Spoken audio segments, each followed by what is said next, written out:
Bonjour à tous. Bonjour, merci d'être là. Alors, tout d'abord, je voulais dire un petit mot sur le World Forum qui accueille cette année une programmation sur le design. Et je tiens vraiment à remercier le World Forum de ce pas de côté qui n'est pas tout à fait évident dans le cadre de Lille Métropole 2020, capitale mondiale du design. Alors, nous allons parler de design management. Que je ne vais évidemment pas définir puisque c'est vous-même qui allez, au travers de vos expériences, essayer de nous donner une idée de comment le design management est pratiqué en entreprise, donc chez Decathlon et chez Pocheco. À commencer par Charles. Charles Cambianica, tu es designer. Tu as été formé à l'ISD de Valenciennes qui aujourd'hui s'appelle Rubica. Tu as été formé plus particulièrement en automotive et en design produit. Tu es parti à Los Angeles. Tu es parti chez BMW, pardon. Oui. Tu as travaillé à la fois en entreprise, mais aussi chez BMW pour des prestations extérieures, pour conseiller les entreprises dans leur transformation, notamment des entreprises comme Osram, HP, Siemens. Tu vas pouvoir nous en dire un petit mot. Tu as ensuite rejoint Decathlon, notamment la marque Géonaut, c'est-à-dire tous les produits électroniques de Decathlon. Et quand tu as rejoint Géonaut, petit à petit, tu as essayé de réintroduire l'électronique dans l'ensemble des produits sport pour rejoindre la petite cellule industrie de Decathlon. Peut-être tu peux en dire un rapide mot et je présenterai les autres intervenants. Bonjour Caroline. Oui, ma première mission chez Decathlon, ça a été de rejoindre Géonaut, qui était une marque de Decathlon, pour l'accompagner la transformation en ce qu'on appelle chez nous un univers industriel, c'est-à-dire un bureau d'études qui fournit des produits électroniques pour l'ensemble des marques de Decathlon. Donc ça a été une transformation sur la façon de concevoir le design à cet endroit-là, de passer d'une identité de marque à de la prestation de design pour l'ensemble des business units de Decathlon qui ont besoin de produits électroniques. Ça, c'est ma première mission. Et ça, c'était en quelle année ? Ça, c'était début 2015 quand je suis arrivé dans l'entreprise. D'accord, très bien. Alors, Philippe Daguillon, tu as aussi été formé à l'ISD de Valenciennes, donc actuellement Rubica.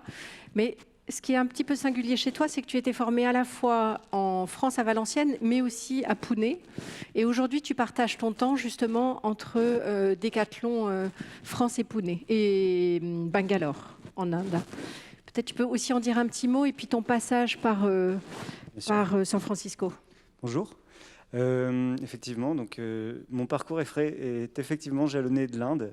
Je suis un peu passionné par ce pays, je le découvre. Et l'accent que j'y mettrai particulièrement, c'est autour de l'empathie qu'il faut pour dessiner quand on n'est pas dans sa propre culture. Et c'est ce qui finalement, moi, enrichit beaucoup, je pense, mon parcours, c'est de ne pas dessiner uniquement pour moi-même, mais en faisant face à une culture qui n'est pas dans mon sang à la base.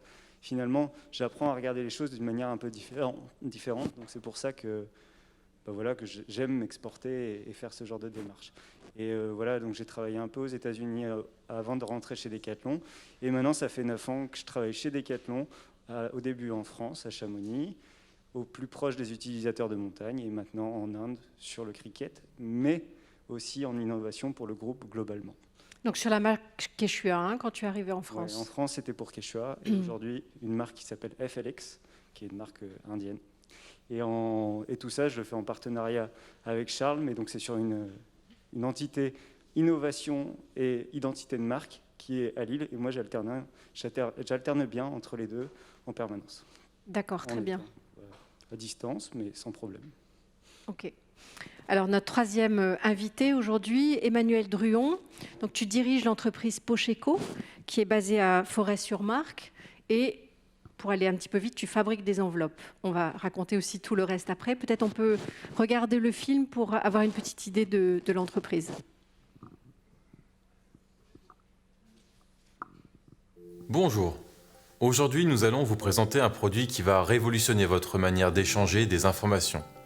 C'est un produit léger, puissant, élégant. Un produit que vous pouvez tenir d'une seule main, aux fonctionnalités simples et intuitives. Échanger des documents, dossiers, photos et vidéos en toute confidentialité, sans que le poids ni le format de vos données ne soient un frein, n'a jamais été aussi simple. Sans aucune connexion à aucun réseau, sans risque de virus ni de panne. Nous appelons ce produit enveloppe. Pour celui qui l'utilise, uploader des documents et les verrouiller deviennent un jeu d'enfant. Un simple test optique permet de valider l'intégrité des données avant de les sceller, littéralement, grâce au dispositif fermeture qui sécurise les données, ne les rendant visibles qu'au destinataire. La confidentialité du transfert de données par enveloppe est assurée grâce à l'opacité naturelle de la couche de cellulose et de carbone constituant sa surface. Le nom de ce matériau innovant ? Papier. Pour le destinataire, l'information devient accessible grâce à un système de détection optique personnel qui lui permet de s'identifier.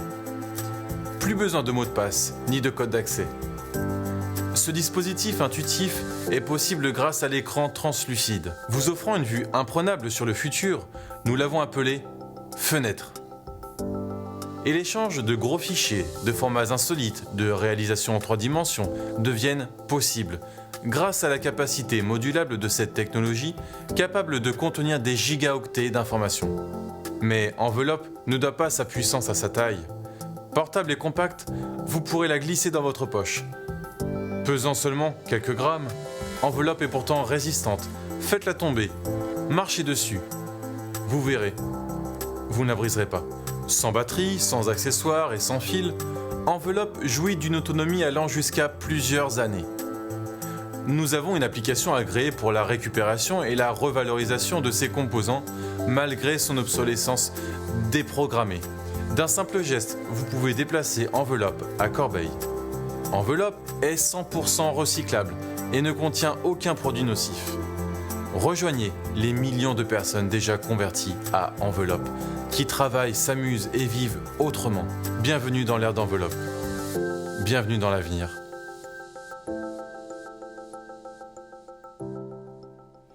Alors, Emmanuel, tu as repris l'entreprise en quelle année ?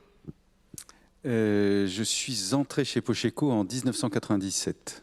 D'accord. Et sur quelle base de constat as-tu commencé à réfléchir à ton concept d'économie, c'est-à-dire comment tu allais pouvoir, à partir de ces changements de société, opérer toi-même des changements en étant, sans être en contradiction avec les attentes d'une entreprise, c'est-à-dire d'être compétitive, etc. Les attentes d'une entreprise, on peut les questionner aujourd'hui. Et en 1997, déjà, il y avait des rapports du groupement intergouvernemental des études sur le climat qui parlaient assez clairement d'une feuille de route. Les scientifiques réunis partout dans le monde et qui nous disent ce que sont les limites du monde vivant, du monde connu, du monde fini. Et donc, tout le travail avec mes collègues a consisté à essayer d'ajuster la production, le développement,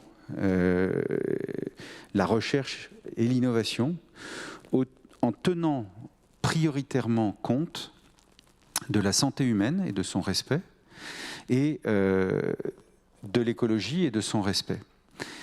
Et c'est en procédant de cette manière qu'on a trouvé qu'il était plus économique de travailler de façon écologique.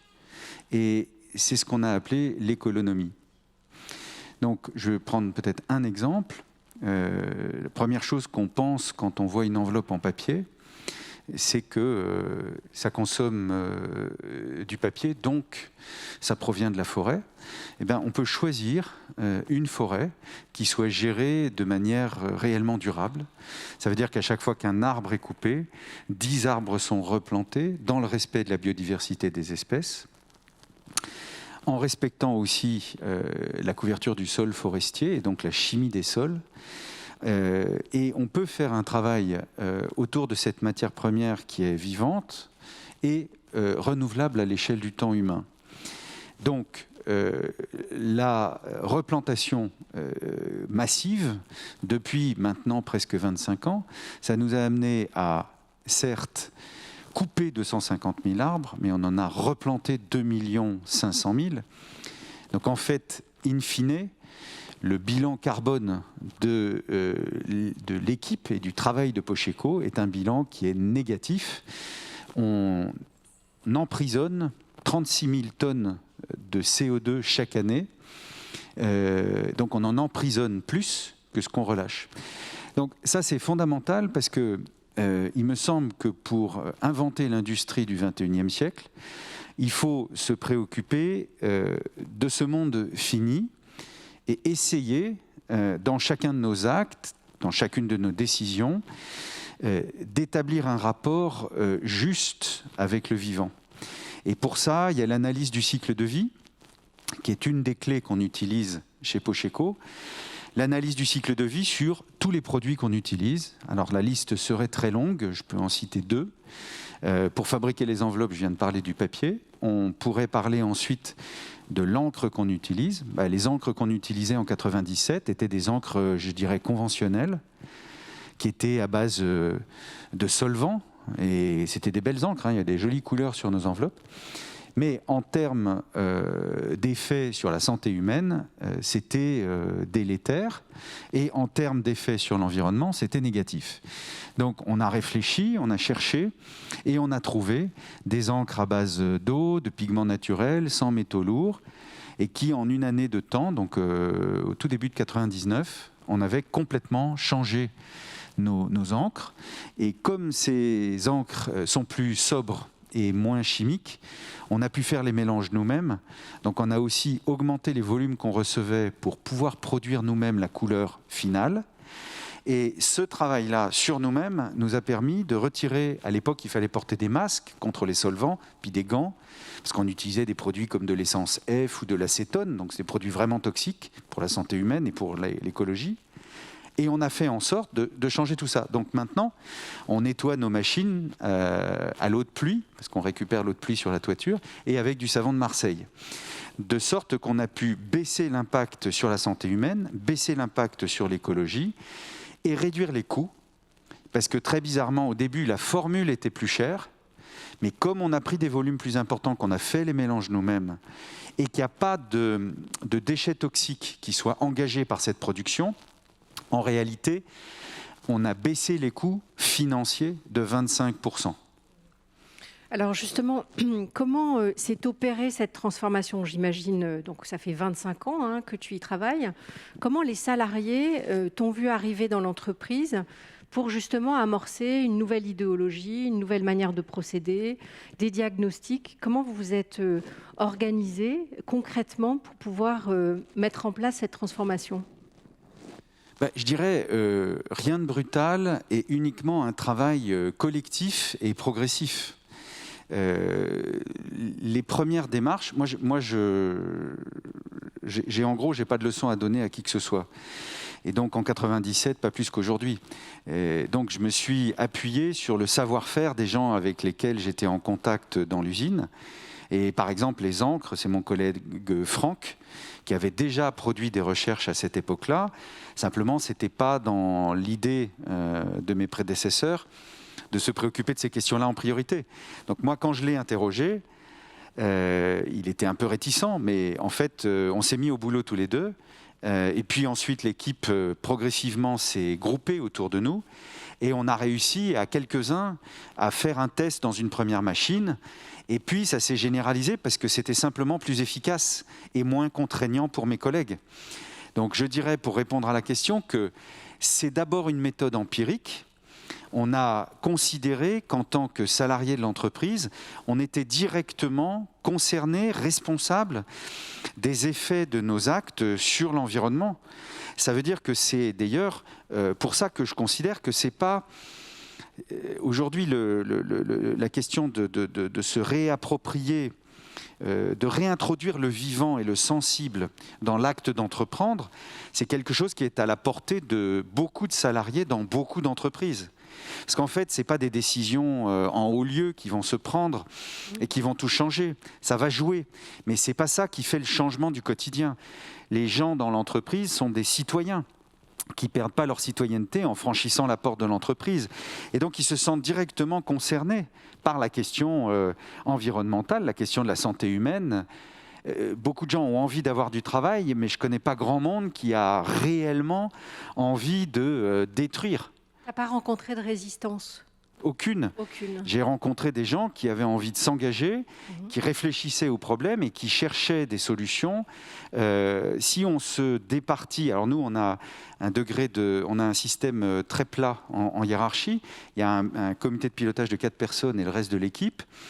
Et ça fait 25 ans que ça dure. Et en réalité, ça permet en fait de privilégier l'autonomie et la capacité d'invention de chaque personne.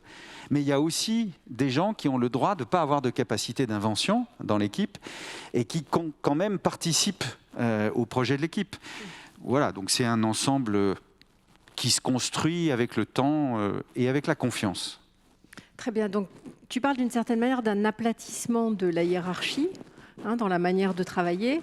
C'est aussi une expression que tu emploies, Charles, quand tu parles de la restructuration managériale de l'équipe design de Decathlon. Tu as employé aussi ce terme d'aplatissement.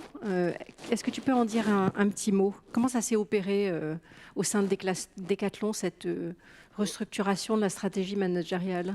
Ouais, alors il ne s'agit pas juste de l'équipe design de Decathlon, c'est l'ensemble de l'entreprise qui a transformé son système managérial. Ça s'est passé, ça a commencé en tout cas à peu près il y a 5 ans quand moi je suis arrivé dans l'entreprise. L'idée c'est de libérer les énergies. Decathlon c'est une entreprise où on a toujours favorisé la responsabilité. Depuis 40 ans, ça faisait partie des valeurs fondatrices qui étaient portées par Michel Leclerc.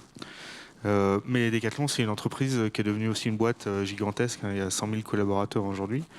Et donc, année après année, il y a une structure très pyramidale qui s'était installée pour prendre des décisions parce qu'il y a responsabilités sur le business qui sont énormes. Et on est arrivé à une situation où on s'est dit, mais en fait, il y a des gens qui sont vraiment au contact de la responsabilité sur le terrain et la décision, elle est prise très très loin d'eux. Et parfois, quand on est loin, on n'a pas la visibilité sur ce qui se passe effectivement sur le terrain. Et donc, ce qui a été engagé il y a 5 ans, c'est la transformation de ça en disant, on appelle ça la subsidiarité chez nous, c'est on prend la décision au plus proche de la conséquence. Et qui l'a initié? Comment ça a été comment à un moment donné l'entreprise s'est dit on va repenser notre manière de fonctionner, notre management? Il y a eu un déclencheur. Comment ça s'est opéré? Je pense qu'il y a eu beaucoup d'observations et je pense que nos entreprises se sont rapprochées à un moment même avec des phases d'observation et d'écoute qui ont fait que dans le monde dans lequel on vit aujourd'hui, il paraît évident que c'est un souhait de faire évoluer la relation à l'entreprise. Et donc dans cette relation, je pense qu'une des premières choses qui a été faite suite à des phases d'inspiration, on rencontre de nombreuses entreprises qui ont pu prendre ce genre de virage, ça a été d'écrire une vision collective. Et une vision collective chez Decathlon, c'était 80 000 personnes à cette époque-là, qui se sont finalement exprimées sur comment ils voyaient le monde de demain, en tout cas comment ils voulaient vivre le travail aussi. Et finalement, on parlait d'économie, d'écologie, etc. Je pense que chaque individu qui rentre dans une entreprise ne doit pas venir avec un masque et finalement vient comme il est. Et les changements qui ont été opérés suite à cette vision, qui sont aussi bien managériaux que finalement la façon d'être, le savoir-être, etc., ils sont une conséquence de qui on est dans la vie. Et finalement, de libérer l'énergie, c'était aussi libérer les strates de management pour arriver à être soi-même. Et donc ça fait vraiment partie de ce changement, ce virage, de créer une vision collective où tout le monde remontait les mêmes choses, finalement. Et dans mon quotidien, j'ai envie de respecter des choses, les gens, l'environnement, etc. Et donc, ce sont devenus des vraies priorités dans la structure de l'entreprise et dans les stratégies d'entreprise pour Decathlon, en fait. Donc c'est finalement une conséquence d'un mouvement collectif. Et du coup, comment vous organisez l'équipe design? Comment c'est structuré?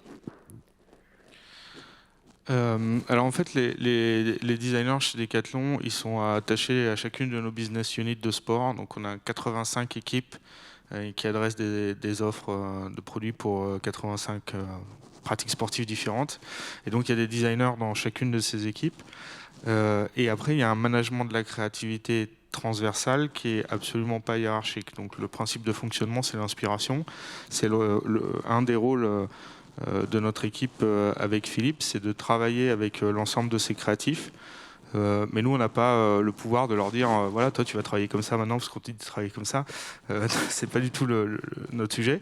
Notre sujet, c'est de construire des choses avec eux, de les faire se croiser aussi. Des gens qui travaillent dans des business units qui peuvent être géographiquement éloignés ou qui font des choses dans des domaines d'activité très différents.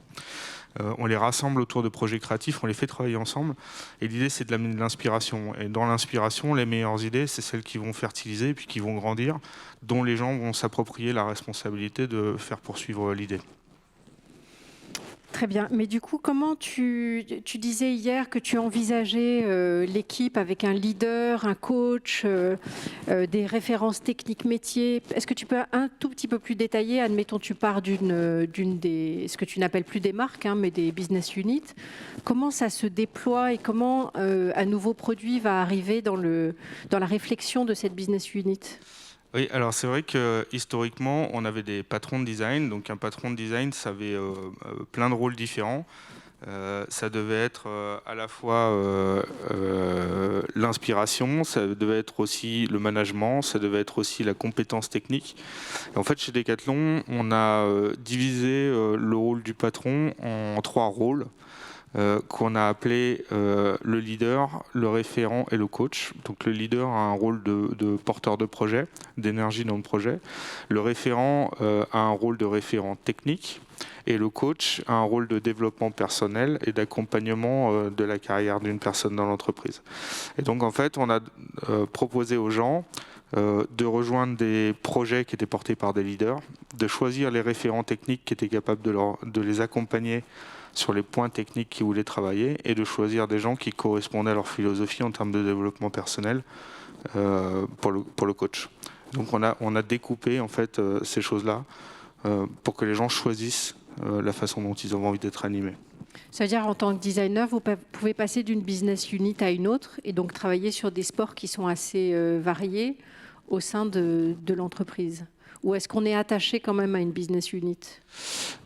Alors ça, c'est pas forcément quelque chose qui a changé. Aujourd'hui, on choisit un projet, donc on peut être attaché à ce projet et y passer plusieurs années. Il y a des designers qui travaillent depuis 5 ou 6 ans dans le même département. Il y a des gens comme Philippe et moi qui peuvent choisir d'avoir plutôt plusieurs projets avec des parties de notre temps. Ça, c'est le choix des designers et des gens en général chez Decathlon sur quel projet on a envie de travailler. Après, il faut qu'il y ait une compatibilité et puis un besoin mutuel entre le département et la personne. Mais je dirais que ça, c'est pas ce qui a le plus changé. Ce qui a le plus changé, c'est la façon de grandir dans son métier et d'être animé sur le projet. Très bien. Justement, pour grandir, c'est vous qui avez créé ensemble avec Sébastien Haquet l'Advanced Design. Est-ce que vous pouvez nous en dire un mot? Comment c'est né cette idée de créer cette petite cellule particulière? Je pense que c'est né d'une envie de faire monter la compétence fortement sur un métier du design, un métier ultra créatif qui peut tendance à... La compétence peut décroître s'il est trop cloisonné. Et à un moment, on s'est retrouvé dans une structure très cloisonnée chez Decathlon. Et de faire péter un peu les différentes cloisons, on a vu une opportunité de créer une cellule d'inspiration. En fait, notre rôle, c'est d'inspirer. C'est de créer des phares. Les phares, dans le sens de... On transforme des visions, des stratégies en produits, en services, mais finalement qui n'ont pas une destination qui est le marché, mais plutôt une destination interne qui est pour inspirer. Si je peux donner un exemple, ça serait le concept car dans l'automobile. En fait, c'est exactement le parallèle qu'on fait avec des concepts produits. Donc notre rôle, c'est plutôt de fédérer autour d'idées, en les concrétisant, en les incarnant et en les mettant en valeur dans les équipes et en faisant travailler une multitude d'équipes ensemble sur ces projets et pas forcément des gens qui vont travailler finalement sur le produit qui va découler de ce driver en fait. Donc c'est plutôt une forme de fédération pour faire monter la compétence. Encore plus transversale. Complètement. Voilà. Et donc comment vous l'avez initié et comment on crée au sein de Decathlon une petite entité transversale?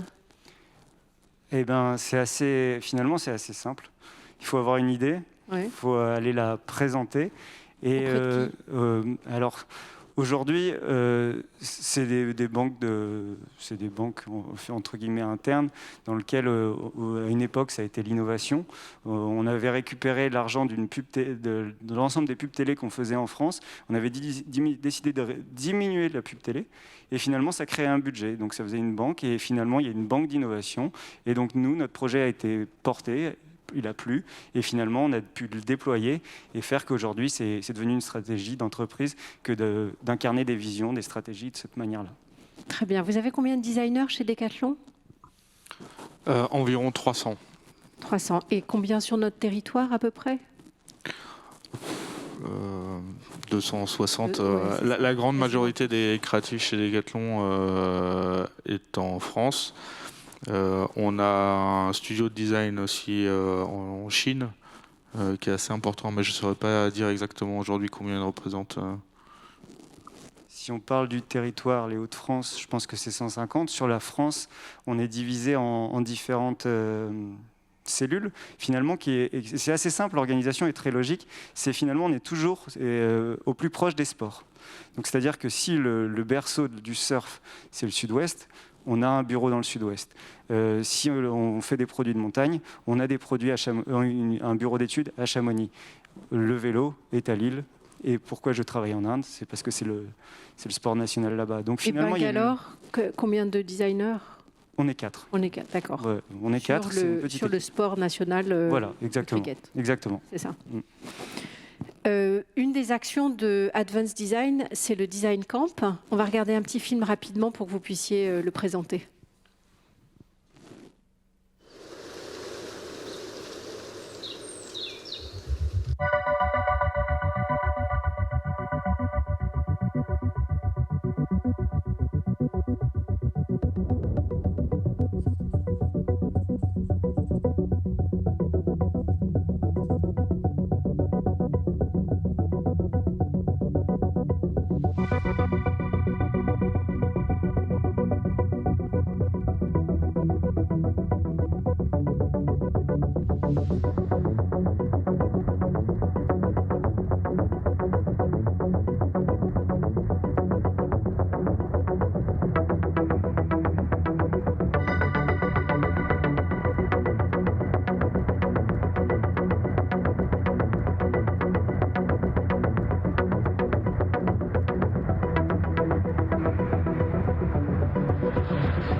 Alors, ce qu'on vient de voir, c'est ce que toi, tu décris, Charles, comme le Design Camp, un concentré de jus de cerveau. Qu'est-ce que tu veux dire ? Ouais, en fait, le principe du Design Camp, c'est de revivre un peu ce qui se passe dans une école de design. Enfin, en tout cas, moi, c'est comme ça que je l'ai imaginé au départ. Dans une école de design, les projets sont collectifs. Et puis, on a des projets à rendre sur des temps courts. Et ce qui se passe, c'est que les étudiants qui travaillent ensemble, il y a un moment donné, ils s'installent tous dans un appart et ils vont passer en mode créatif 24/24 pour livrer leur projet. Nous, c'est un truc dont on a gardé un souvenir ému. Moi, j'ai adoré ces années-là d'école. Et quand on est arrivé chez T4, on s'est dit, mais en fait, on a envie de revivre ces moments-là. Comment est-ce qu'on peut recréer ces moments-là ? Et donc, l'idée, ça a été de réfléchir un peu au profil aussi de gens qu'on a envie de se faire croiser sur les camps. Et notre façon de le voir, c'était de dire, on va aller chercher des jeunes, des nouveaux qui viennent de rentrer dans l'entreprise, on va aller chercher des seniors, des gens qui ont beaucoup d'expérience. Et puis surtout, on va aller chercher des gens dans des départements qui se croisent jamais parce qu'ils font des choses qui sont assez éloignées. Et donc, on va faire se rencontrer tous ces gens-là autour d'un projet créatif d'une semaine. Et donc, on essaie aussi de les faire dans des lieux qui soient inspirants pour qu'on crée un peu la magie du moment. Et ce qui est important pour nous, c'est que quand il y a cette intensité-là de travail, forcément, on fait des trucs un peu magiques. Et ce qu'on voulait, c'est que les gens, à la fin de la semaine, ils repartent avec fierté de ce qu'ils avaient fait. Parce que quand les gens repartent avec quelque chose dont ils sont fiers, ils vont naturellement le partager, ils vont donner aux autres envie de le vivre aussi. Et ça a très bien fonctionné parce qu'en fait, on a eu beaucoup de demandes, beaucoup de business units qui nous ont dit mais nous aussi on a envie de faire ça. Donc finalement, sur à peine 2 ans, on a fait quasiment se croiser l'ensemble des designers de Decathlon. Et ça, c'est super important parce que d'un coup, ça crée une communauté. En fait, c'est un moyen aussi de décloisonner à la fois par marque et créer un collectif. Travailler en collaboratif. Et alors justement, Emmanuel, comment ça se passe chez Pocheco? Est-ce que vous avez aussi inventé des campements, des moments un peu en dehors de l'entreprise qui permettent comme ça de fédérer l'équipe, de créer du collectif, de donner envie d'être ensemble?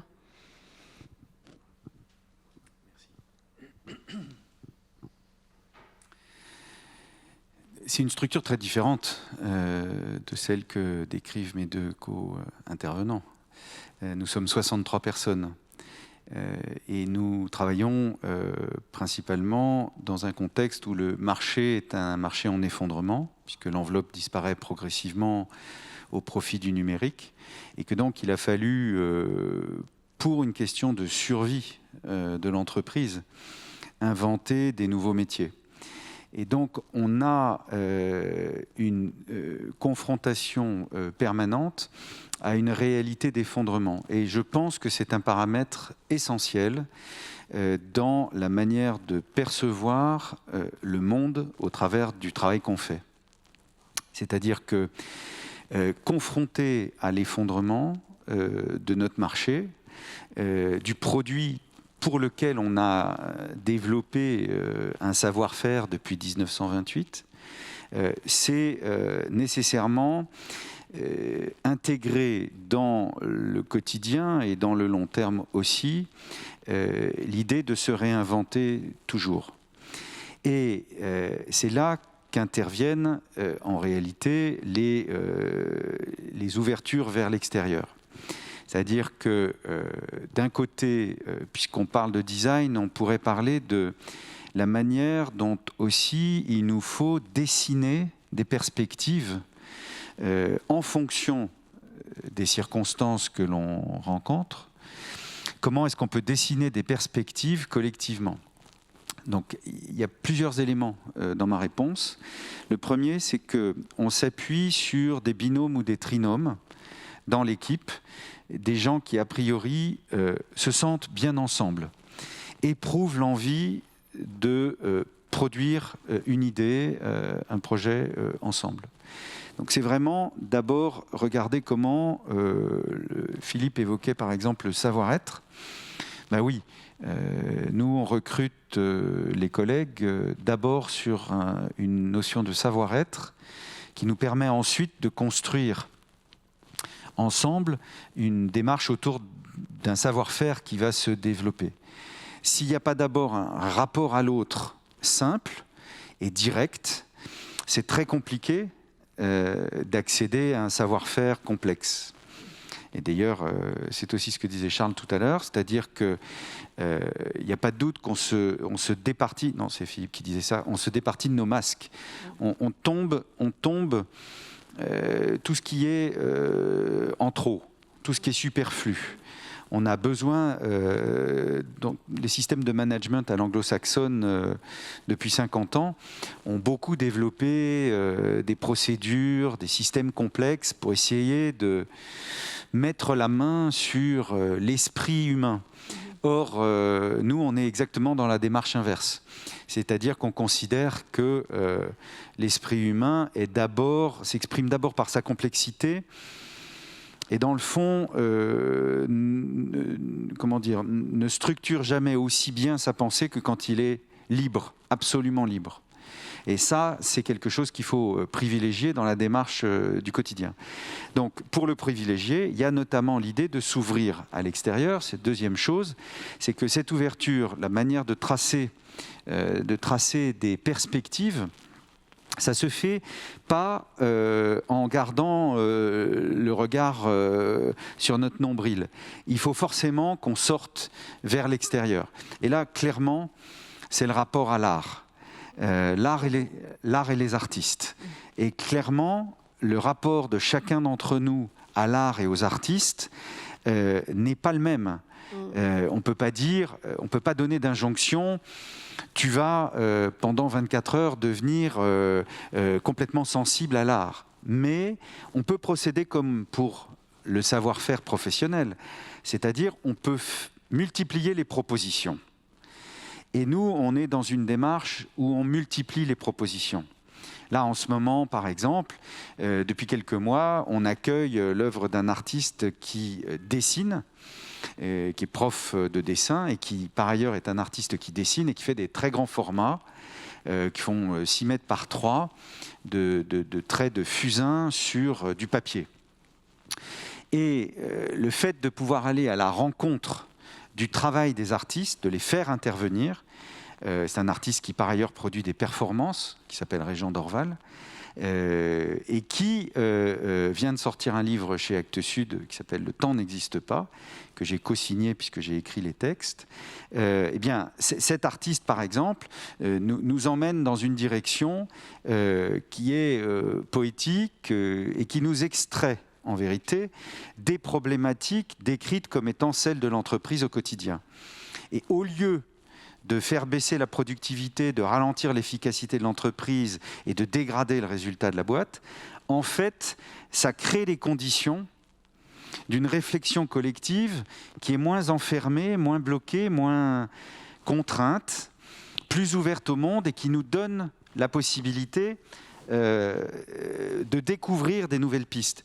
Je rappelle que je parle d'une entreprise dont le métier principal est menacé de disparition totale par l'arrivée du numérique. Donc on est sous beaucoup de pression. Il faut être au bon prix sur le marché et accepter l'idée que tout notre savoir-faire développé depuis 1928 par plusieurs générations d'ouvriers est en train complètement de disparaître. Donc ce que les artistes nous aident à faire, c'est à nous projeter dans l'avenir. Et c'est comme ça, en fait, qu'on a déployé la diversification des activités de Pocheco, qui fait qu'aujourd'hui, on est encore là pour en parler. On a connu des hauts et des bas, et c'est une période chaotique qui dure depuis presque 30 ans. Mais on a pu s'adapter de façon agile en s'appuyant sur ce qui était devenu nos raisons d'être. Ne pas détruire ou dégrader la santé humaine, ne pas détruire ou dégrader l'écologie, garder de la productivité pour rester présent sur le marché malgré les difficultés, malgré le marché en effondrement, et continuer d'imaginer et de se donner les moyens d'inventer la suite. Donc nous, dans notre structure, les choses se font grâce à cette démarche collective qui est porteuse aussi d'un certain état d'esprit. En fait, je pense que Pocheco, c'est un état d'esprit. Il y a bien sûr un objet à l'entreprise, mais c'est un état d'esprit. Parmi les éléments pour donner des exemples concrets de ce que l'on fait pour essayer de se projeter dans le monde qui s'ouvre à nous aujourd'hui, on appelle beaucoup ça le monde d'après ou le monde de demain. Et moi, j'ai assez tendance à penser qu'on y est déjà, que c'est maintenant, que c'est ici, que c'est tout de suite, que c'est déjà depuis de nombreuses années, et que c'est maintenant qu'il faut qu'on prenne qu'on mette l'accélérateur. Donc nous, par exemple, on s'appuie beaucoup sur des rencontres. Il se trouve que l'usine de Pocheco, on a beaucoup de chance parce qu'on est dans un petit village qui est mitoyen d'une zone naturelle et il y a la possibilité de développer de l'agriculture en permaculture. Donc on a recruté 3 permaculteurs dans l'équipe. Et cette année, on a produit des légumes en permaculture. Mais pour faire ça, il a fallu d'abord analyser les sols. Et on s'est rendu compte que les sols étaient pollués. Donc on a fait appel au CNRS et on a découvert, les professeurs Marie-Odile Simoneau et le professeur Guillaume Echevarria du CNRS de Nancy, qui ont inventé l'agromine, c'est-à-dire la dépollution des sols par les plantes, avec des systèmes de plantes au système racinaire hyperaccumulateur, qui hyperaccumulent en fait les métaux lourds et les choses qui polluent le sol pour nettoyer le sol, pour régénérer la nature. Phytorémédiatrice. Phytorémédiatrice et hyperaccumulatrice. Donc ça, ils ont inventé un procédé ensuite pour que tout ce procédé disparaisse ensuite et qu'on puisse récupérer les métaux lourds, par exemple. Et donc, ils travaillent beaucoup là-dessus. Et nous, on a décidé de devenir un centre technique de test pour ces méthodes de travail. Et ensuite, on se lance en permaculture avec de l'agroforesterie, de la phénoculture. Ça, c'est l'équipe de la permaculture du Héron. C'est Antoine Boquet, notamment, avec Greg et Pierre, qui développent ça. Et ça, c'est tout un axe pour nous de déploiement, parce que comme on est une usine de petite taille dans un village, dans une zone rurale et urbaine, ça a du sens localement de dire on va mettre une part de notre énergie à produire localement des solutions de dépollution et des produits qu'on peut ensuite transformer, vendre et déguster en s'empoisonnant pas. D'ailleurs, on vient d'obtenir la certification bio. Le fait d'accueillir les artistes, c'est par exemple, c'est dans notre salle du Fol Espoir, qui est un lieu où on fait des concerts, venir des artistes qui dessinent, on fait des rencontres de l'économie qui auront lieu les 9 et 10 juin 2021 chez nous, et qui sont un moment pendant lequel on monte en puissance progressivement avec des webinaires pendant toute l'année, et où le bureau d'études qu'on a créé parce que c'était une demande des clients qui visitaient Pocheco. On a 3000 personnes qui visitent Pocheco tous les ans. Donc, ils ont besoin, en fait, d'inspiration. C'est ce qu'évoquaient Charles et Philippe. D'ailleurs, Decathlon est venu plusieurs fois. Passer du temps à cet endroit-là, parce que même le lieu est inspirant. Le lieu est inspirant, les gens sont inspirants, et peut-être aussi la rencontre et les circonstances dans lesquelles on se trouve sont inspirantes. Donc, par exemple, le bureau d'études, ça a été tout simplement une visite d'un client qui, à la fin de sa visite, nous dit, il y a 10 ans, et si vous me faisiez un Pocheco bis ? Je lui ai dit, moi, dans Astérix, que je connais numéro bis, mais je ne connais pas Pocheco bis. Donc, on a réfléchi avec Élodie Bia, qui est ma collègue, et Kevin Franco. Et puis, on s'est dit, bon, OK, lançons-nous, créons ce bureau d'études et essayons de créer les conditions de ce développement. Et toute notre diversification, qui est en train de nous sortir d'affaires aujourd'hui, vient en fait de cet échange, de cette conversation avec le réel. Toutes nos décisions sont d'abord guidées par le fait de ne rien produire qui détruise. Il faut qu'on puisse entreprendre sans détruire dans tous nos actes. Ça, c'est fondamental parce que c'est la source même du bien-être dans l'entreprise. C'est-à-dire que si vous faites des choses géniales, mais en utilisant des produits qui détruisent l'environnement ou qui sont des conditions de travail qui sont destructrices pour la santé humaine, vous ne pouvez pas bien le vivre. Personne n'a envie de détruire la santé de l'autre. Donc, vous ne pouvez pas bien le vivre. Donc, il faut, dans le travail, pouvoir se projeter, y compris dans un produit, dans un service qui soit non destructif. Donc, nous, on prône la transformation créatrice en opposition à la destruction créatrice développée par Schumpeter dans les années 50. Et je voudrais juste terminer en disant qu'on a aussi développé dans cette usine un programme qu'on a appelé le programme Zéro Déchet.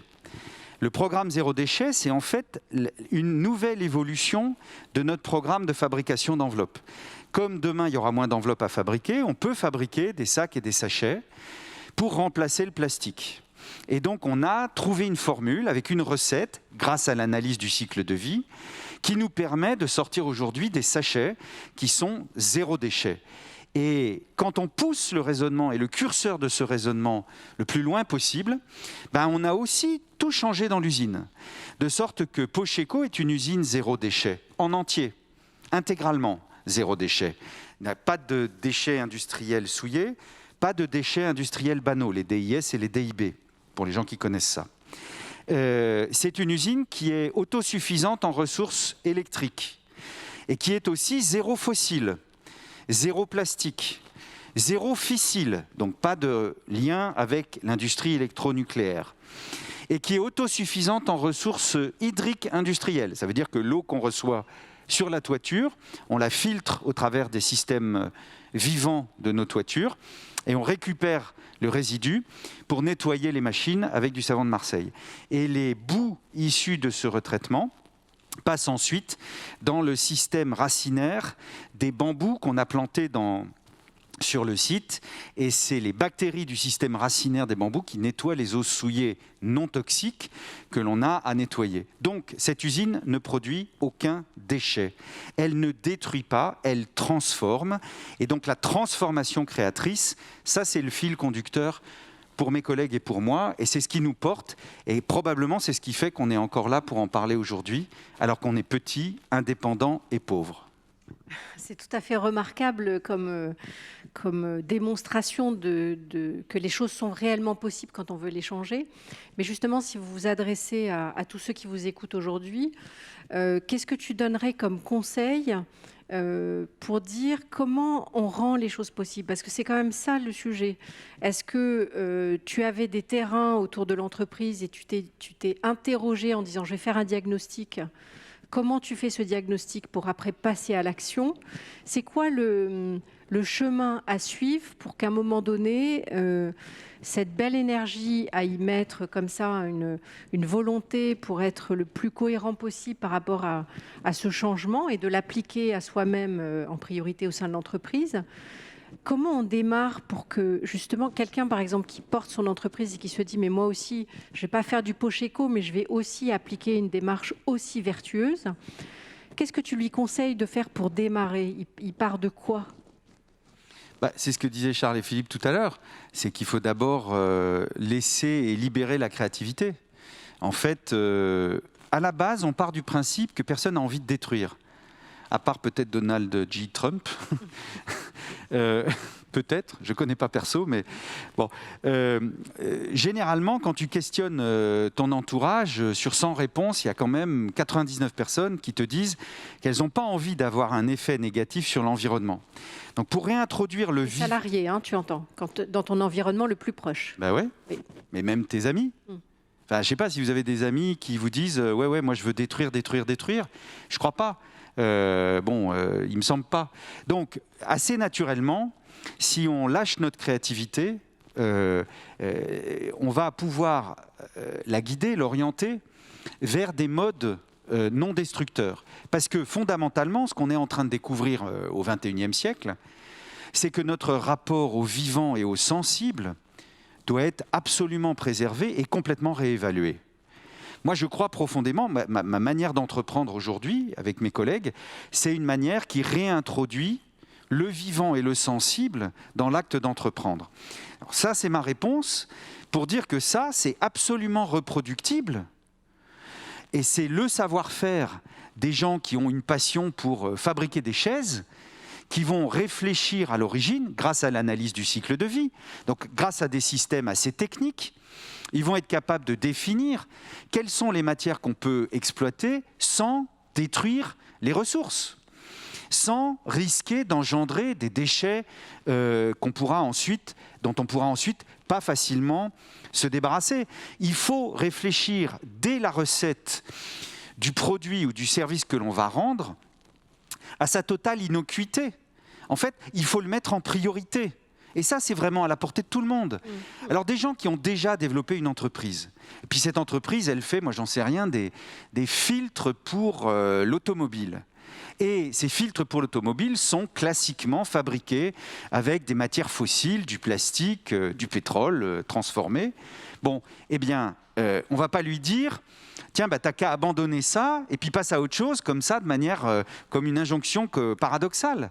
Mais par contre, on va lui dire, est-ce qu'on peut t'accompagner pour essayer en parallèle de mettre un peu d'argent dans le développement d'un filtre qui serait fondé par exemple sur du lin, du chanvre, des matières qui ne soient pas fossiles et qui deviennent des matières biodégradables. Ça ne règle pas le problème de l'automobile, mais ça règle un problème dans l'industrie de l'automobile.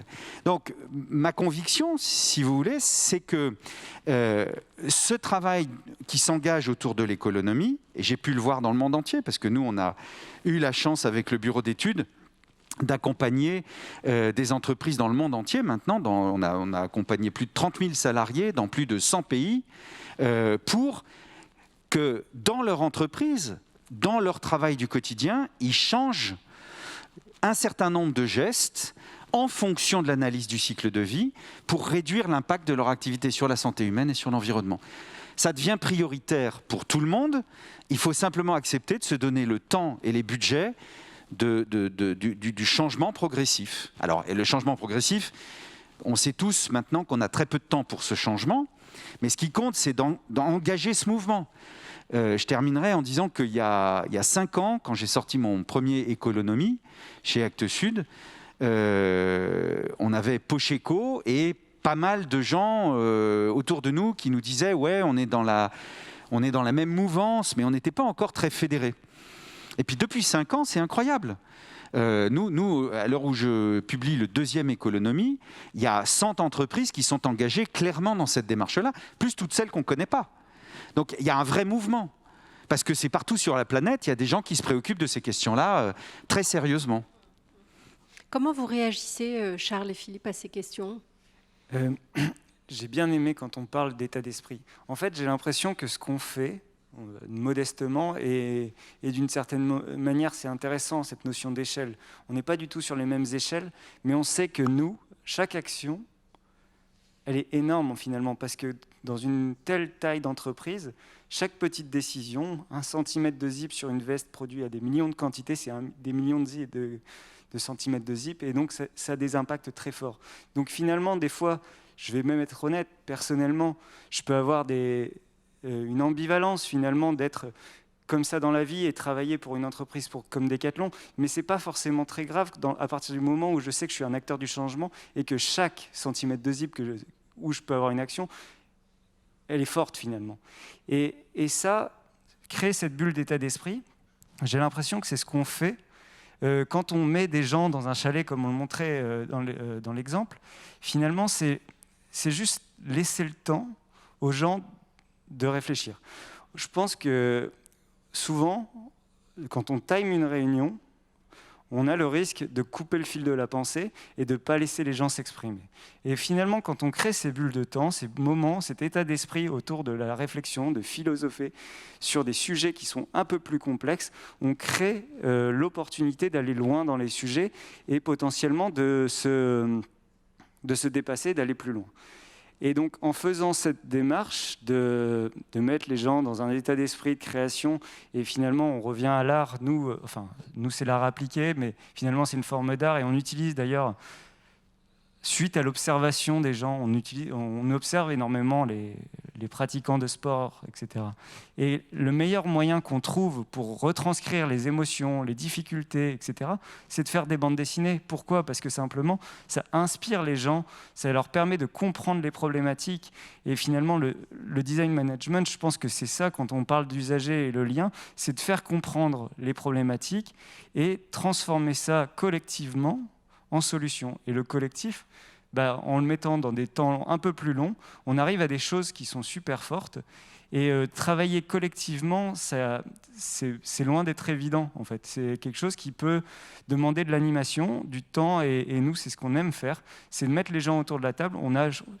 En tout cas, ça c'est ma vision personnelle du design, c'est pas dessiner, c'est plutôt faire converger une multitude de personnes qui peuvent être autour d'une table, autour d'une problématique, avec des compétences, des cerveaux différents, et pour autant arriver à symboliser d'une certaine manière, concrétiser, conceptualiser l'ensemble des idées qui sont autour de la table. Et c'est les faire converger, le métier du design finalement. Ouais, ça ressort beaucoup dans vos discussions, hein, le potentiel et le capital humain de ce que chacun peut apporter dans le projet. Peut-être tu veux réagir aussi, Charles ? Oui, il y a quelque chose que j'ai observé depuis que je travaille, c'est que, en particulier dans les grandes structures, très souvent on n'avance pas parce qu'on a des avis divergents sur quelque chose que personne n'a vu. C'est-à-dire on est à la machine à café, il y a un concept, moi je pense que, et moi je suis pas d'accord, et en fait on s'auto-crée des freins sur des trucs qu'on ne connaît pas en fait. Et je pense que ce qui est important pour nous, et là on parle d'inspiration avec Philippe, c'est de dire, en fait il y a des idées, donc ces idées on va les matérialiser, on va les rendre concrètes, et à partir du moment où elles sont concrètes, on peut évaluer leur pertinence ou leur non-pertinence. Et finalement, dans la création de l'exemple ou de la maquette ou de du modèle économique, on va dire, ben voilà, si on veut changer de modèle économique, alors l'ensemble des conséquences que ça va créer, c'est ça. Et donc voilà à quoi ressemble le service, voilà à quoi ressemble le produit, donc voilà comment il est conçu et voilà comment il est consommé. Et d'un coup, il y a des yeux qui s'illuminent et qui disent, mais en fait, ça peut marcher, j'y crois maintenant. Et c'est ça notre job, en fait, c'est d'éclairer les possibles pour que les gens prennent des décisions sur quelque chose qui est concret et pas sur des freins qu'on peut se mettre parfois par peur. Et donc on prend des positions parce qu'on a peur en fait. Bien sûr, bien sûr. Ce qui me semble très pertinent dans ce qu'ils disent, c'est qu'en fait, le design, c'est bien sûr trouver le geste juste par rapport à un produit défini dans une pratique sportive spécifique, on l'imagine. Mais ça va bien au-delà aujourd'hui. Aujourd'hui, le design, le dessin, dessiner un produit, dessiner un projet, ne peut plus s'envisager sans la sobriété. Il faut absolument qu'on intègre dans notre démarche le fait de mettre de la sobriété à tous les étages. Alors ça paraît un peu bête de le dire comme ça, mais c'est là que l'analyse du cycle de vie intervient. C'est-à-dire dans les choix des matériaux qui vont venir derrière le design, derrière les produits qui vont être imaginés, le fait que le produit soit par exemple démontable, le fait qu'on puisse le réparer, le fait que l'on puisse envisager sa biodégradabilité dès sa conception. Pour moi, ça intègre la notion de création, ça intègre la notion de design et ça intègre la notion de réinventer un monde par rapport aux informations que les scientifiques nous donnent aujourd'hui et dont on dispose maintenant et dont on ne disposait pas de la même façon il y a seulement 10 ans. Aujourd'hui, on parle tout le temps de la question du climat. Ça fait 2 ans que les médias nous en parlent tout le temps. Mais avant, c'était un sujet relativement lointain et un peu tabou. Donc, on est au travail et les créatifs, à mon avis, sont en première ligne pour être au travail, pour inventer maintenant un monde qui s'ajuste à l'épuisement des ressources et à l'accumulation des déchets. Si demain, on réduit la longueur du zip d'un vêtement, comme le disait Philippe, mais qu'on ne se préoccupe pas de ce que deviendra ce vêtement quand en fin de vie il sera un déchet, si on ne désorganise pas profondément, par exemple, l'obsolescence programmée, on va dans le mur en klaxonnant et en accélérant. Donc tout le travail que font les designers aujourd'hui, c'est un travail aussi éthique. L'intégrité de la démarche du designer aujourd'hui, elle est de toucher une éthique qui va, selon moi, privilégier la durabilité, la réparabilité, pour lutter contre l'obsolescence programmée et contre l'accumulation de déchets pas biodégradables. C'est quelque chose qui est très présent aussi dans la conception de vos produits. Alors, la première chose, effectivement, qu'on a faite il y a à peu près 4-5 ans, c'est d'évaluer tous les produits de chez Decathlon. Et donc là, c'est toujours en cours parce qu'il y en a énormément de références, mais c'était la base de la réflexion, c'était de se dire, de se comprendre et se connaître.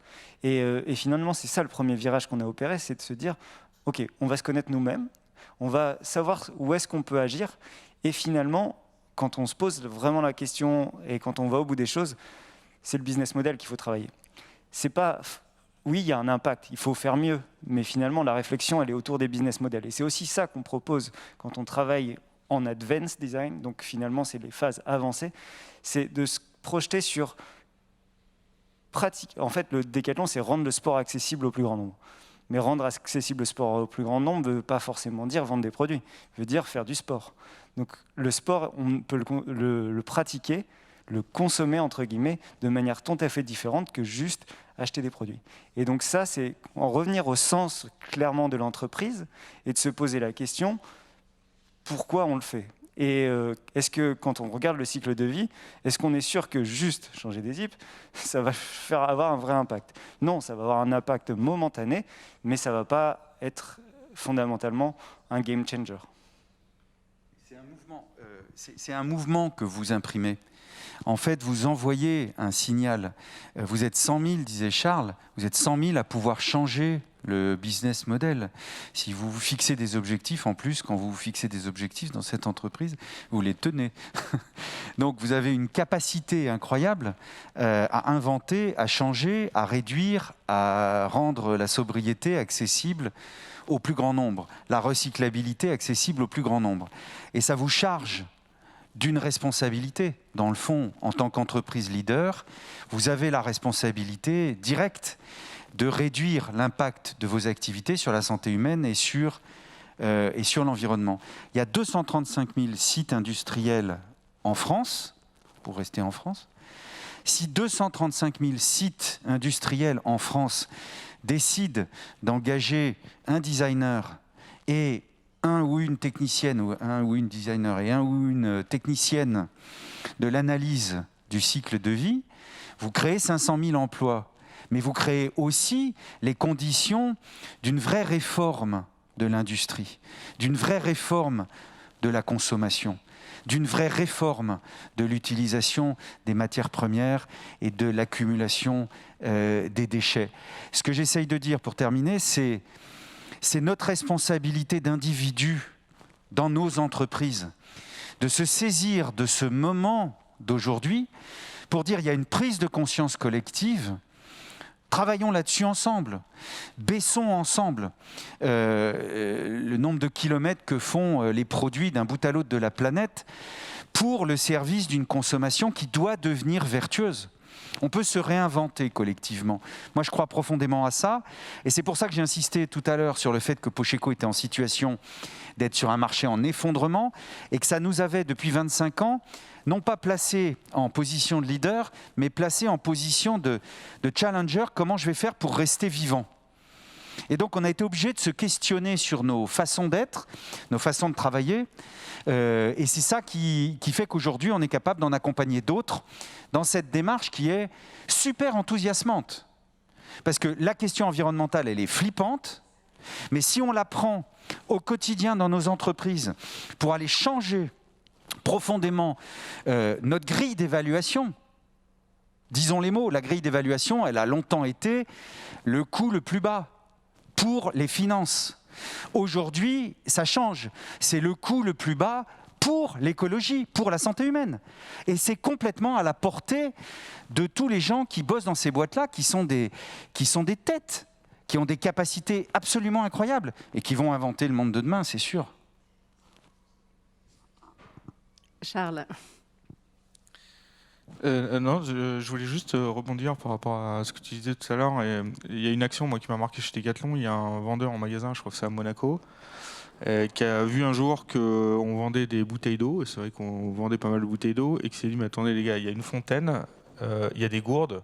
Moi, je décide que j'arrête de vendre des bouteilles d'eau dans mon magasin. Donc maintenant, je vends des gourdes et les gens peuvent les remplir à la fontaine. Et je trouve ça, c'est intéressant dans la notion de subsidiarité dont on parlait au début, c'est que ça a permis à ce que des gens soient capables de prendre des décisions qui faisaient sens là où ils sont, pour avoir des actions qui leur semblaient être les bonnes. Et ça peut être des toutes petites actions, mais quand on les cumule fois 100 000 personnes, en fait, ça transforme vraiment l'empreinte de l'entreprise. Ce que vous réussissez à créer chez Decathlon, hein, c'est ces petites révolutions comme ça, de repenser la manière de faire et de travailler ensemble.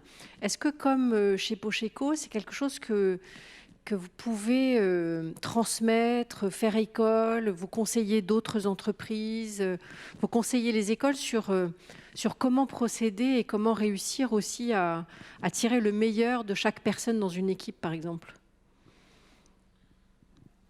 Comme tu le faisais par exemple chez BMW, où tu conseillais d'autres entreprises pour les accompagner dans leur transformation. Oui, alors nous, par définition, on est ouvert à toute forme d'échange. On vient de terminer un projet avec Autodesk, qui était une entreprise de software américaine. On a travaillé avec Procter & Gamble, par exemple, l'année dernière, où ils avaient un sujet justement sur la réduction d'impact environnemental et on a, avec plusieurs designers, rejoint leur workshop pour leur apporter notre façon de regarder les choses. Donc nous, on est super ouverts à ça. Le principe de mon boulot chez Designworks, chez BMW, c'est ce qu'on appelle la cross-fertilisation, c'est-à-dire comment est-ce qu'on fait croiser des industries qui, a priori, font des choses très différentes, mais en fait, dans l'échange, on apprend énormément de choses et on fait des transferts technologiques. Et nous, on est vraiment dans cette démarche-là. Et je pense que l'expatriation de Philippe en Inde, on aurait pu la vivre comme une embûche en disant Philippe va partir en Inde, ça va être compliqué. En fait, on s'est dit mais non, génial, Philippe il va voir des choses en Inde qui sont différentes, des gens qui consomment le sport de manière différente, des façons de régler les problèmes qui sont différentes, et ça va enrichir notre équipe. Donc nous, je veux dire, on a des objectifs dans notre équipe qui sont notre priorité, mais chaque opportunité d'ouverture, on la prend le plus possible, quoi. Je sais pas si tu veux ajouter quelque chose, Philippe. Je trouve que l'exemple que tu voulais donner sur Autodesk, il est hyper intéressant parce qu'en fait, ils sont venus voir Decathlon parce que, en rapport avec notre capacité à évaluer nos produits qu'on a mis en place il y a 5 ans, eux, ils sont un logiciel de 3D et ils ont cette volonté d'intégrer des modules sur l'impact environnemental et comment calculer l'impact environnemental. Nous, on a un savoir-faire. Eux, ils ont un savoir-faire technique sur de la modélisation. On croise les deux et finalement, on fait un projet ensemble qui est en ce moment exposé et qui va faire que perdurer et qui nous fait grandir l'un et l'autre. Donc en fait, on est beaucoup dans cette démarche en tout cas, on souhaite le développer encore et encore à travers notre métier où je disais tout à l'heure, on fait converger les idées et les énergies. C'est exactement ça. Et donc, aller chercher les différents savoir-faire chez des spécialistes différents et pas du tout y voir de la concurrence, mais plutôt une force, surtout sur des sujets comme le développement durable, c'est une évidence qu'il faut travailler ensemble et pas l'un contre l'autre. Donc, est-ce que vous pensez, les uns et les autres, qu'une entreprise, pour qu'elle décide de faire le pas de se transformer, elle doit être acculée à une difficulté, être en mode survie et devoir absolument passer le cap, malheureusement? Est-ce que c'est ça est-ce que c'est un des leviers de cette transformation ou est-ce qu'il y en a d'autres? Caroline, oui. Malheureusement. Il y a l'instinct de survie. L'instinct de survie, il nous guide. Et donc, on décide à un moment donné qu'on ne veut pas de la fatalité, de l'effondrement. Donc, on essaye de se réinventer. C'est certainement un moteur, mais ça ne peut pas être le seul. Parce que moi, je ne crois pas du tout qu'on se renforce dans l'anxiété. Donc, c'est pour ça, par exemple, que chez nous, on est plus dans la coopération que dans la compétition, plus dans la bienveillance que dans la brutalité, parce que c'est vachement important que pour se libérer l'esprit, pour pouvoir créer des solutions innovantes, il faut quand même avoir une relative sérénité, je dirais. Mais je voudrais rebondir sur ce qu'il disait aussi. Ce qui me semble qui apparaît, que j'entends, c'est le fait qu'on est en train de comprendre qu'il faut qu'on décloisonne énormément. Le métier du design aujourd'hui, c'est multifactoriel. Et il me semble que le facteur du design qui va aller chercher, par l'analyse du cycle de vie, j'y reviens, des produits non toxiques pour l'environnement, même en fin de vie, c'est quelque chose qui va aussi libérer des capacités de production nouvelles et on va progressivement changer profondément les règles. Le coton, aujourd'hui, a asséché la mer d'Aral. C'est le coton qui est le premier utilisateur de pesticides dans le monde avant tout le reste. Bon, donc si on apprend à faire massivement appel à des produits différents, du lin, du chanvre, du coton bio, sur des exploitations plus petites et mieux réparties partout sur la planète, les conditions de travail vont évoluer et les conditions d'exploitation vont évoluer. C'est-à-dire qu'il ne faut pas tout changer et tout foutre par terre, mais il faut réinventer ponctuellement et par branche tout ce qu'aujourd'hui on constate qui dysfonctionne. Donc il faut être super pragmatique, ce n'est pas un truc dogmatique, c'est un truc pragmatique. Si mon produit n'est pas vertueux par rapport à la question de la santé humaine ou de l'environnement, je me donne quelques mois pour inventer le produit de remplacement. Et là, en décloisonnant, on arrive à des miracles, parce qu'on change. Nous, c'est peut-être une petite entreprise, mais dans le fond, même dans un groupe de 100 000, il y a combien de groupes de 63 personnes? En fait, c'est une question de sous-groupe. Et donc, la détermination qui est la nôtre, elle peut être reproduite dans des structures bien plus importantes. Ce n'est pas le sujet. Le sujet, c'est le choix individuel et l'engagement personnel aussi, et de l'équipe et de l'état-major. L'engagement, quels objectifs on se fixe ? Ça, on peut l'en décider dans nos entreprises, nous les salariés, indépendamment de tout le reste. Donc décloisonner et concevoir le design comme multifactoriel et permettant d'intervenir à la source sur des recettes moins toxiques et moins problématiques sur le plan de l'environnement et de la santé humaine. Puis aussi en divisant le problème, dans ce que tu décris, c'est chaque petit maillon de l'entreprise et de ce qui compose l'entreprise qui est traité. Ce n'est pas un ensemble, et là on ne sait plus très bien par quoi commencer. Bien sûr. Charles ? Ouais, moi, ce que je voulais ajouter, c'est que chez Decathlon, nous, on n'était pas acculés. C'est une entreprise qui va bien. En tout cas, on n'était pas acculés économiquement. Mais par contre, on peut considérer qu'on est acculé philosophiquement. Et quand on est dans une boîte qui fabrique 1 milliard de produits par an, je pense que dans les équipes, on a envie d'engager la transformation. Et donc, c'est pas parce que, on n'a pas besoin d'aller mal pour avoir envie de se transformer économiquement. Il y a plein d'autres facteurs. Je pense que on en a parlé au début, mais le facteur humain, qui on est et quelles sont nos convictions. Ce sont des moteurs de changement, quand bien même une entreprise va bien. Et c'est pas parce qu'on gagne de l'argent qu'on n'a pas envie de tout changer. Et donc, c'est en ça que nous, on décrit notre rôle dans montrer le possible. Et je pense que c'est des fois difficile dans une entreprise qui va bien de montrer qu'on peut continuer d'aller bien en faisant différemment. C'est ça le challenge qu'on a aujourd'hui. C'est aussi ce que vous présentez au Tripostal. Aujourd'hui, jusqu'au 15 novembre, il y a un espace dédié à Advanced Design que vous avez mis en scène. Et on peut venir rencontrer les designers de Decathlon dans cet espace pour mieux comprendre la manière dont vous travaillez. Qu'est-ce que vous présentez précisément ? Alors en fait, c'est un travail qu'on a fait en collectif avec presque 200 personnes de l'entreprise. Donc c'est un boulot qu'on a piloté avec l'Advance, mais qui est très inclusif. Et c'est une forme de modélisation de l'avenir, ou en tout cas d'une possibilité.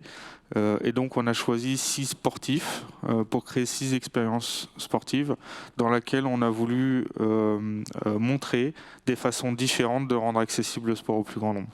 Et donc on a travaillé sur des modèles économiques différents, des façons de fabriquer différents, sur l'expérience 360, comment est-ce qu'on va chercher le départ de l'histoire avec un sportif très en amont et pas par du commerce mais par quelque chose de plus profond. Et puis plein d'idées, certaines où on pense qu'on a la réponse demain matin, certaines où on sait que c'est très lointain et ça demandera beaucoup d'énergie de le faire, mais c'est une proposition de faire différemment sur 6 expériences sportives qu'on avait envie de partager avec le public. Avec nos équipes aussi, parce que tout le monde ne connaît pas les designers chez Decathlon. Et donc voilà, c'est un partage sur la thématique de et on fait quoi demain.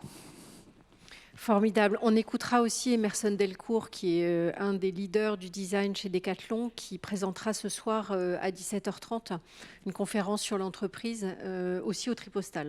Donc c'est aussi l'occasion de venir découvrir l'exposition. Est-ce que vous voulez ajouter un petit mot pour conclure, ou une question que vous avez l'un envers l'autre, où on s'arrête sur ces belles paroles positives quand même, qui donnent beaucoup d'espoir en l'avenir?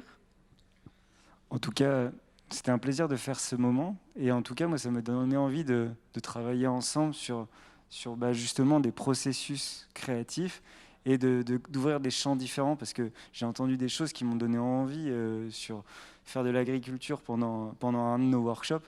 Je trouverais ça hyper intéressant de se laisser le temps de regarder les choses pousser, d'en discuter, de poser des vraies questions profondes. Encore une fois, je reviens sur la notion du temps, et je pense que laisser le temps à la réflexion, pas la couper, c'est une clé pour réussir à faire les choses bien. Donc c'est le genre de choses. Si le World Forum peut être à l'origine d'un lien nouveau qui va se créer autour de la permaculture entre les deux entreprises, c'est formidable. Oui, merci de ces mots qui me vont droit au cœur et qui vont droit au cœur de mon équipe. Vous êtes toujours les bienvenus chez nous. Il y a le bureau d'études ouvert qui accompagne partout dans le monde des entreprises et des équipes, surtout des gens qui ont envie de faire ce changement qu'on appelle tous de nos voeux et de le mettre en œuvre de manière pratique, pragmatique, ici et maintenant. Un très grand merci à tous les trois.